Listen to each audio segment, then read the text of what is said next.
A very happy day to my dear children. I welcome you all to the online English classes. I, Angel Singh, your class teacher for English. Today, children, we are going to start with a new poem, and I hope that you all are doing well. You all are fit, fine, and healthy. So, the topic of our today's poem is Lines Written in Early Spring, written by William Wordsworth. Before starting with the poem, let's learn something about our poet. William Wordsworth was an English romantic poet. He was born on 7th April 1770 in England. His major works of famous poems are Lines Written in Early Spring, We Are Seven, The Tables Turned, The Ruined Cottage, I Wandered Lonely as a Cloud, etc. He died on 23rd April 1850 in United Kingdom. So let's start with the poem. I will read it out for you. I heard 1,000 blended notes, white in a grove. I sat reclined in that sweet mood when pleasant thoughts bring sad thoughts to the mind. The word meanings are blended means mixtured, grove means small forest, reclined means sat on a resting position, pleasant thoughts means nice thoughts or creations of mind. So, in this stanza, our poet is sitting in a reclined or in a resting position in a forest where he is observing the creation of nature, and he has many thoughts going on in his mind. To her fair works did nature link the human soul that through me ran, and much it grieved my heart to think what man has made of man. Fair works means beautiful efforts, link means connect, soul means spirit, ran means flowed, grieved means caused sorrow or distress, heart means emotions. What man has made of man means man has deteriorated himself in every aspect of life and has created miseries and sadness. सिर्फ दुख और दुख create किया है human being ने and nothing else. Through primrose tufts in that green bower, the periwinkle trailed its wreaths. And 'tis my faith that every flower enjoys the air it breathes. Primrose means a flowering plant, tufts means a bunch of plants, bower a pleasant place under the shade of trees, periwinkle an evergreen plant with blue and white flowers, trailed means dragged, wreaths means arrangement of flowers in circle. So here he is observing every kind of flowers and the beauty of nature created by God, and he is resting there. The birds around me hopped and played, their thoughts I cannot measure, but the least motion which they made, it seemed a thrill of pleasure. Hopped means made short jumps, motion means act of moving, thrill means a cause of sudden excitement. In this paragraph, the poet is saying that though he cannot read the thoughts of the birds, but still by their hopping he can make out that they were very happy, they were very excited. The budding twigs spread out their fan to catch the breezy air, and I must think, do all I can, that there was pleasure there. Budding means beginning to develop, twigs means small branches of a tree, catch means capture, and breezy means strong wind.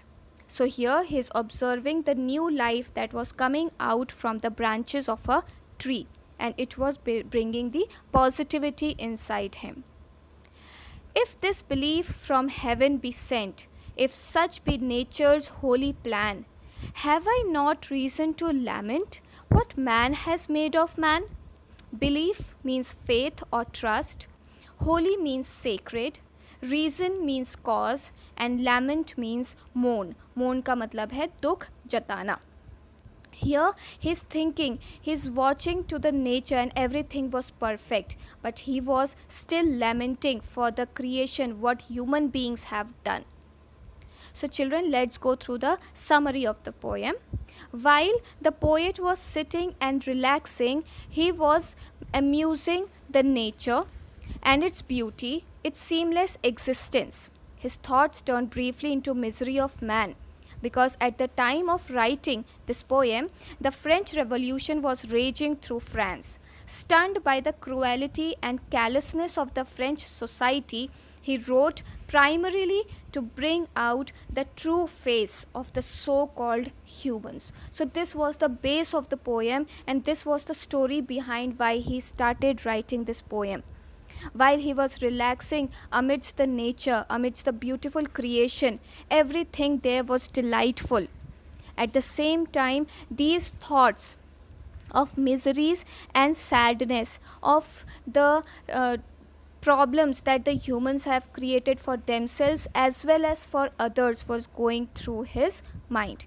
Throughout this poem, the speaker observes the natural world around him. He discusses how impactful the images of nature are on his state of mind. He was in a sweet mood, but this pleasant mood leads him to the deeper thoughts, those associated with the nature of humankind.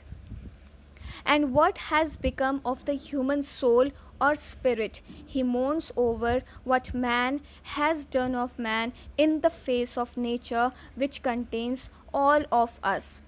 While watching the flowers, while watching the hopping of the birds in front of him, though he cannot read their thoughts, but still by their hopping, he can understand that those birds were enjoying their life. They were enjoying everything that God has given to them in the form of nature. The blossomed trees, the beautiful creation, the beautiful landscape, the nature, and everything there, even the wind, even the primrose buds, even the smallest grass and the shade under the tree gave comfort to the poet there. While he was watching all these good things, while he was watching all these delightful things in front of him, still the thoughts of what cruelty that human beings has given to him was going on. So this means blended thoughts, mixed feelings thing, where on the one place he's thinking of the beautiful creation, and on the second hand he's thinking about the hatredness that man has created for each other, the enmity, the miseries, the jealousness, the race of becoming to come on the top no matter what and no matter on whom we are stepping on. हम किसको गिरा करके ऊपर जा रहे हैं, हम किन हदों को पार करके हम अपने आप को टॉप में लेकर के आ रहे हैं. Human beings have never given a second thought to it. They have even started killing and destroying their loved ones just for the sake of money. We have heard many stories, many cases where brothers have turned against brothers on the basis of properties, for money, etc. And all is vain. Human beings have forgotten that they are not going to carry anything when they leave this world. They have destroyed the beautiful nature from greenery to all barrenness. Anger, these days young children, they are full of rage, they are full of anger, that even we have heard many cases in which juveniles were involved in killing, in murdering. Sadness, and soon this sadness turns into depression. Young children are going depressed, killing themselves. Why? Because all the war that we have fought, everything, the human beings have become greedy. The greed to get more and more. No satisfaction. These are the reasons why people have changed. Yet, poet again sits there. He continues to relax in the lap of Mother Nature and think over the beautiful things that were in front of him, to praise God for his creation. And at the same time, when he looks at the sun, he gets the hope that one day, through his writing, maybe he will be able to move the readers, the listeners, so that they can mend their ways. The flowing river depicts that life goes on no matter what. Even if we are sad, even if we are facing such cruelty from everybody, still the life goes on. And every cloud has a silver lining. One day or the other, everything is going to be fine. So, children, I hope you all learned this poem. Go through this again, read it out, go through the word meanings, and learn a lesson from this poem that no matter what happens, we have to mend our ways. I always say that the children are gifted by the purest souls, and it depends on us how we can maintain it. We need to be humble, we need to be pure, we need to have love for each other, care for each other. So, children, take good care of yourself, of your surrounding, of your nature, as all these things, your wind, oxygen, trees, plants, etc., they all are given to you free of cost. It depends on us how we maintain it. So, I think you liked this poem. God bless you all.